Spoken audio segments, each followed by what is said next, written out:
There was a scholar surnamed Wang Sheng in Taiyuan. Walking on the road in the morning, he met a girl, holding a bag, alone, running in a hurry. Her gait seemed to be very hard. Wang Sheng quickly ran a few steps to catch up with her. Turned out to be a 16 or 17-year-old beautiful woman, heart very like her. Wang Sheng asked her, "Why are you walking alone on the road before dawn?" The woman said, "You are a passerby, and you can't share my sorrows, so why ask?" Wang Sheng said, "What are your sorrows? I may be able to contribute to help, and I will certainly not excuse myself." The woman said with a sad face, "My parents were greedy for money, and sold me to a rich family as a concubine. The first wife of that family was especially jealous, scolding me in the morning and beating me at night. I couldn't stand it anymore and wanted to run away." Wang Sheng asked her, "Where do you want to go?" The woman said, "I am a fugitive from justice, so I don't know where to go." Wang Sheng said, "My home is not far from here, so I will trouble you to commiserate with me there." The woman happily agreed. Wang Sheng carried her baggage for her and led her back to her home. The woman looked around and saw that there was no one else in the house, so she asked, "Why don't you have any family?" Wang Sheng replied, "This is my study." The woman said, "This place is wonderful. If Mr. has mercy on me and lets me live, please be sure to keep it a secret and not divulge it to others." Wang Sheng promised to do so in one go. That night Wang Sheng shared her bed. Wang Sheng hid her in a secret room, and no one knew about it for many days. Later, Wang Sheng revealed this to his wife. When his wife, Chen, heard about it, she suspected that the woman was a concubine of a big family who had fled, and advised Wang Sheng to send her away. But Wang Sheng refused to listen. One day, Wang Sheng occasionally went to the market and met a Taoist priest. Upon seeing Wang Sheng, the priest was very shocked and asked, "Have you met anyone recently?" Wang Sheng replied, "No." The Taoist priest said, "Your whole body is haunted by evil qi. How can you still say you haven't?" Wang Sheng tried his best to argue that he had not. The Taoist priest then sighed and walked away, saying, "I really don't understand. There are actually people in the world who are still obsessed at the end of their lives." Wang Sheng felt that his words were unusual, and became somewhat suspicious of the woman. On second thought, she was clearly a beautiful woman. How could she be a demon? He thought that the Taoist priest might be an excuse to get rid of demons and monsters to get money. In a short while, he walked to the door of the study, and saw that the door was stuck from the inside, unable to enter. He was a little skeptical about this practice, so he went over a crumbling wall into the courtyard, only to see the inner room door is also closed. He crept up to the window and peeped in, and saw a hideous ghost, with a green face and long, sharp, jagged teeth, spreading a human skin on the bed, and holding a colorful paintbrush in his hand. After finishing the drawing, the evil spirit threw down the brush, lifted up the human skin, and draped it over his body, as if he were shaking his clothes, and it became a beautiful woman. When Wang Sheng saw this with his own eyes, he was so frightened that he crawled out on all fours like a wild animal. He rushed after the Taoist priest, but the Taoist priest had already disappeared. Wang Sheng searched everywhere before he met the Taoist priest in the countryside, and he knelt down in front of him and begged for help. The Taoist priest said, "Then let me drive it away. It's not easy for this thing to cultivate, and it has just been able to find a replacement so that it can be reincarnated as a human being, and I can't bear to hurt its life just like that." So he handed the duster in his hand to Wang Sheng, and told him to hang it at the door of his bedroom. When it was time to part, the Taoist priest agreed with Wang Sheng to meet him at the Qing Dynasty temple later. When Wang Sheng went back, he did not dare to go into the study. So he slept in the inner room of his house and hung up the duster. At the first hour of the night, he suddenly heard a chattering sound outside his door. Wang Sheng was so frightened that he did not even dare to peep.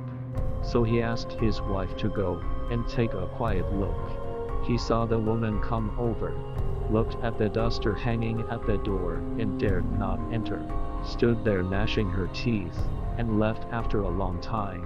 But after a while she came back and scolded sternly, "That Taoist priest tried to scare me. I'm not going to give up. Do I have to spit out the meat I've eaten in my mouth?" After saying that, he took down the duster and tore it into pieces, and crashed the bedroom door again and rushed in. The ghost climbed directly onto Wang Sheng's bed, clawed Wang Sheng's chest and abdomen apart, dug out his heart and left. The wife cried out in a shrill voice.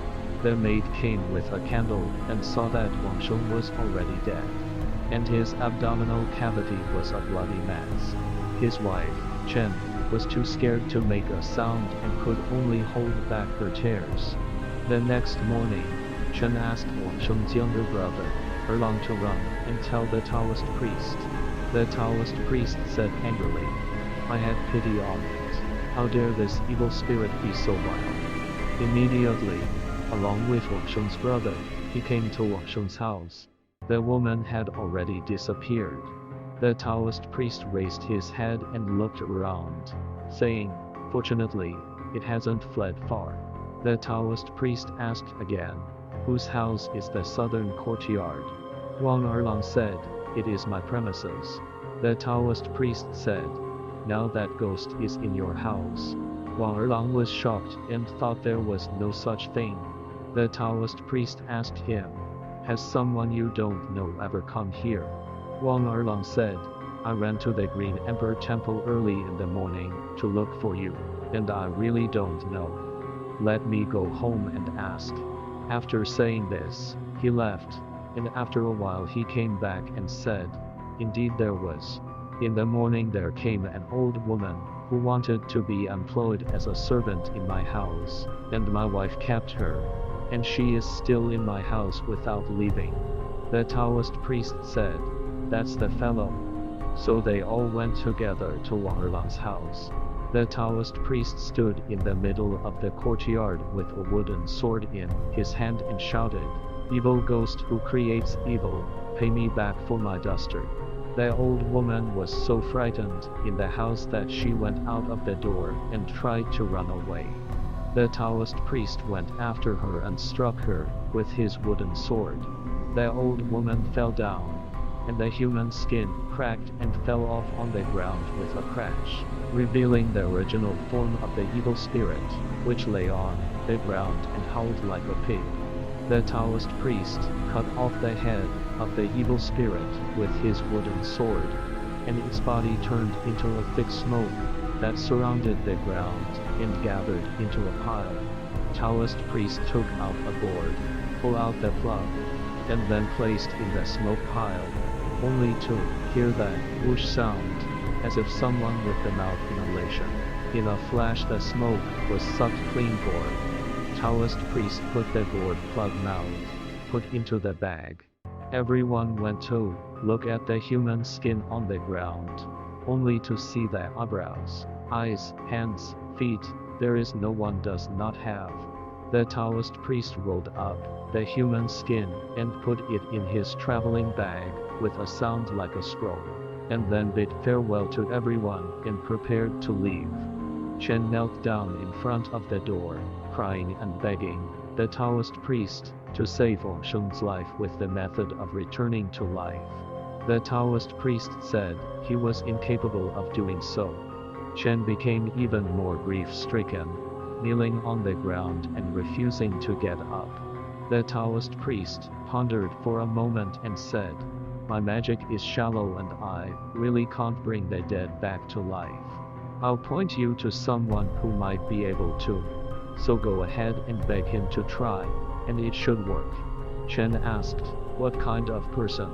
The Taoist priest said, There is a madman in the marketplace, who often lies among the dung. You try to go and kowtow to him, and beg. If he goes mad and insults madam, you, madam, should not be angry. Wang Erlang was also familiar with the madman. So he said goodbye to the Taoist priest, and went with his sister-in-law, Chen, to look for the madman. When they got there, they only saw a beggar asking for food, singing madly on the road, with snot dragging 3 feet long, and his body so filthy and fetid that people could not approach him. Chen's kneeling with his knees to move in front of him. The beggar smiled and said, "Does beauty love me?" Chen told him the original story. The beggar laughed again and said, "Everyone can be your husband. What's the point of bringing him back to life?" Chen still begged again and again. The beggar then said, "What a strange thing. People died and still come to beg me to save him alive. Am I the king of hell?" After saying that, he was annoyed with the begging stick to hit Chen's. Chen's endured the pain of his beatings. At this time, the market onlookers gradually has been crowded like a wall. The beggar coughed up phlegm and saliva again, spit out a handful of food, raised to Chen's mouth, said, "Eat it." Chen's face reddened with embarrassment, but remembered that the Taoist priest instructed her not to be afraid of insults. So she forced herself to endure the nausea and swallowed it in one gulp. Only feel that phlegm swallowed into the throat, hard like a ball of cotton wool, go ringing downward, gathered in the chest to stop. Beggar and laughed and said, "Beauty love me all." Then got up and left, no longer pay attention to Chen. Chen and Erlang tailed him again to the temple, trying to get close enough to plead. They could not find him. They searched everywhere, but there was no sign of him, so they returned home, ashamed and angry. Chen returned home, both mourning her husband's tragic death, but also regretted that she licked and ate other people's phlegm and spit humiliation, crying out to the heavens and wailing, only to ask for their own immediate death. She wanted to dry her husband's blood and put the body in the coffin, but the family were all standing far away in fear. No one dared to come close. Chen had no choice but to pick up Wang Sheng's body herself and clean up the intestines that flowed outside his stomach, bawling as she did so. When she cried until she was hoarse, she suddenly felt the urge to vomit, and felt the hard lump that had gathered between her chest and stomach suddenly gush out of her throat, and she couldn't turn her head in time for the thing to have fallen into Wang Sheng's chest cavity in one fell swoop. Chen was surprised to see that it was a human heart beating in Wang Sheng's chest cavity, smoking like smoke. Chen was amazed, hastily used both hands to close up Wang Sheng's chest, trying to squeeze together. A little loosened, saw a wisp of hot air from the gap, so tear open the silk, hastily Wang Sheng's chest and abdomen wrapped tightly. At this time, she then stroked the body with her hand, has gradually felt some warmth, and then gave Wang Sheng covered with a quilt. In the middle of the night, she got up to visit, and found that Wang Sheng's nostrils already have some breath. At dawn the next day, Wang Sheng even came back to life. He only said, "I was in a trance as if I was dreaming, and I only felt a vague pain in my stomach." When he looked at the place where he had been scratched, a hard scab as big as a copper coin was formed, and after a short time, Wang Sheng was cured. Ishi said, "What a stupid person in the world. Obviously it is a demon, but he thought it was a beautiful woman. What a foolish man, too, is obsessed. Obviously it is advice, but he thinks it is deception. Yet he who loves another's beauty and goes on an insatiable hunt for it, his own wife will go on licking and eating another's spittle and treating it as a delicacy. The good and evil of man will be rewarded according to the divine principle. only that the foolish and muddled man never realizes it. How sad.